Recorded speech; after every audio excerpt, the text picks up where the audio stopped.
샬롬. 하나님의 말씀과 함께하는 2026년 조초사생명교회 오재영 목사입니다. 2026년도는 신명기 8장 1절의 역사, 하나님의 말씀을 지켜 행하면 살고 번성하며 차지하는 역사를 믿고 나아갑니다. 사랑하는 성도 여러분, 오늘 우리에게 주시는 하나님의 말씀은 누가복음 12장 13절에서 34절의 말씀입니다. 제가 읽어드리겠습니다. 우리 중에 한 사람이 이르되 선생님, 내 형을 명하여 유산을 나와 나누게 하소서 하니, 이르시되 이 사람아, 누가 나를 너희의 재판장이나 물건 나누는 자로 세우느냐 하시고, 그들에게 이르시되 삼가 모든 탐심을 물리치라. 사람의 생명이 그 소유에 넉넉한 데 있지 아니하니라 하시고, 또 비유로 그들에게 말씀하여 이르시되 한 부자가 그 밭에 소출이 풍성함에 심중에 생각하여 이르되 내가 곡식 쌓아둘 곳이 없으니 어찌할까 하고, 또 이르되 내가 이렇게 하리라. 내 곡간을 헐고 더 크게 짓고 내 모든 곡식과 물건을 거기 쌓아두리라. 또 내가 내 영혼에게 이르되 영혼아, 여러 해 쓸 물건을 많이 쌓아두었으니 평안히 쉬고 먹고 마시고 즐거워하자 하리라 하되, 하나님은 이르시되 어리석은 자여, 오늘 밤에 내 영혼을 도로 찾으리니 그러면 내 준비한 것이 누구의 것이 되겠느냐 하셨으니, 자기를 위하여 재물을 쌓아두고 하나님께 대하여 부여하지 못한 자가 이와 같으니라. 또 제자들에게 이르시되 그러므로 내가 너희에게 이르노니 너희 목숨을 위하여 무엇을 먹을까, 몸을 위하여 무엇을 입을까 염려하지 말라. 목숨이 음식보다 중요하고 몸이 의복보다 중하니라. 까마귀를 생각하라. 심지도 아니하고 거두지도 아니하며 골방도 없고 창고도 없으되 하나님이 기르시나니 너희는 새보다 얼마나 더 귀하냐. 또 너희 중에 누가 염려함으로 그 길을 한 자라도 더할 수 있느냐. 그런즉 가장 작은 일도 하지 못하면서 어찌 다른 일을 염려하느냐. 백합화를 생각하여 보라. 실도 만들지 않고 짜지도 아니하느니라. 그러나 내가 너희에게 말하노니 솔로몬의 모든 영광으로도 입은 것이 이 꽃 하나만큼 훌륭하지 못하였느니라. 오늘 이따 내 아궁에 던져질 들풀도 하나님이 이렇게 입히시거든 하물며 너희일까 보냐. 믿음이 작은 자들아, 너희는 무엇을 먹을까 무엇을 마실까요? 구하지 말며 근심하지도 말라. 이 모든 것은 세상의 백성들이 구하는 것이라. 너희 아버지께서는 이런 것이 너희에게 있어야 할 것을 아시느니라. 다만 너희는 그의 나라를 구하라. 그리하면 그것을 너희에게 더하시리라. 적은 무리여 무서워 말라. 너희 아버지께서 그 나라를 너희에게 주시기를 기뻐하시느니라. 너희 소유를 팔아 구제하여 낡아지지 아니하는 배낭을 만들라. 곧 하늘에 둔 바 다함이 없는 보물이니 거기는 도둑도 가까이 하는 일이 없고 좀도 먹는 일이 없느니라. 너희 보물이 있는 곳에는 너희 마음도 있느니라.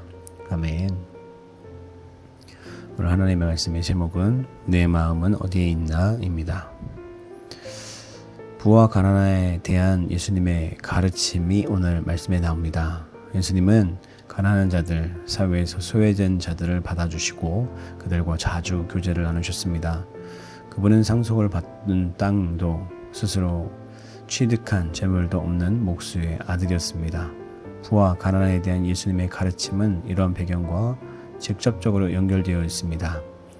다른 복음서들보다 누가복음에는 부와 가난에 대한 가르침이 많이 그리고 강력하게 나타나 있는데, 특히 팔복과 함께 일련의 화 시리즈가 병행되면서 서로 상응되는 것을 명확하게 언급하는 방식을 통해 가르침을 한층 더 예리하게 만들어줍니다. 중요한 핵심을 몇 가지 살펴본다면, 우선 예수님은 재물 자체를 결코 악한 것으로 보지 않으셨습니다. 물론 만몬으로 의인화되는 재물은 언제나 유혹의 도구가 될 수 있음을 간과하지 않으십니다. 재물은 항상 하나님과 경쟁적으로 자리를 섬김을 요구하고 있기 때문입니다. 그렇기 때문에 부자, 즉 재물을 섬기는 자는 하나님의 나라에 들어가기 어렵다는 것입니다. 그러나 누가복음에는 삭개오의 경우와 같이 재물의 지배를 거절함으로써, 즉 자신이 재물을 통제함으로써 재물보다 하나님을 더 사랑한 구원받은 사람을 강조합니다. 어리석은 부자 비유와 부자와 나사로 비유는 바로 이러한 용기와 결단을 적나라하게 가르치는 말씀입니다. 둘째로 재물을 건전하게 사용하는 가장 중요한 방법은 가난한 자들을 돌보는 것입니다. 부자가 통상적으로 소유하게 되는 잉여물에 대해 예수님은 너희 소유를 팔아 구제하여 낡아지지 아니하는 주머니를 만들라고 강조하십니다. 이 주장은 특히 누가복음에서 지속적으로 등장하는데 16장의 지혜로운 청지기 비유에서 더욱더 분명하게 드러납니다. 사랑하는 성도 여러분, 어리석은 부자는 자신의 많은 소유물을 지키는 파수꾼이 되는데 골몰하다가 정작 아무런 행복도 누리지 못했습니다. 많은 소유도 내적 만족과 성취를 보장해 주지 못한다는 것은 우리가 너무나 잘 알고 있습니다. 주님의 제자라면 지금 당장 부족한 것이 눈에 보여도 염려하거나 두려워해서는 안 됩니다. 염려하고 두려워하는 것은 아직 하나님을 모르는 자라고 스스로 인정하는 것입니다. 우리는 물질의 지배를 받는 것이 아니라 물질을 지배하는 자, 그것을 하나님께 언제든 다시 돌려드릴 수 있는 귀한 하나님의 사람들로 세워져야 될 줄 믿습니다. 오늘도 물질의 지배를 받는 것이 아니라 물질의 주인 되신 주님을 섬기는 그런 귀한 우리 지구촌스 생명교회의 모든 성도님들 되시기를 주님의 이름으로 축복합니다. 기도하겠습니다. 거룩하신 주님 감사합니다. 오늘도 많은 유혹 앞에 아버지 우리가 빠져 있습니다. 하지만 아버지 하나님 주님의 말씀에 기준을 붙들고 우리가 오늘도 승리하게 간절히 소원하오니 성령 하나님 도와주시옵시고 성령 하나님 함께하여 주셔서 주님께서 기뻐하시는, 주님께서 원하시는 그런 귀한 우리의 삶이 되어줄 수 있도록 주님 도와주옵시고 역사하여 주시옵소서. 물질이 주인 되지 않는, 만문신이 우리의 주인 되지 않는 그런 귀한 우리의 삶이 되길 간절히 소원하오니 주님 그렇게 일하여 주시옵소서. 우리의 삶 가운데 그렇게 일하시고 역사하실 주님을 찬양합니다. 예수 그리스도의 이름으로 간절히 기도드렸습니다. 아멘. 오늘 우리와 함께 하실 주님을 찬양합니다. 마라나타.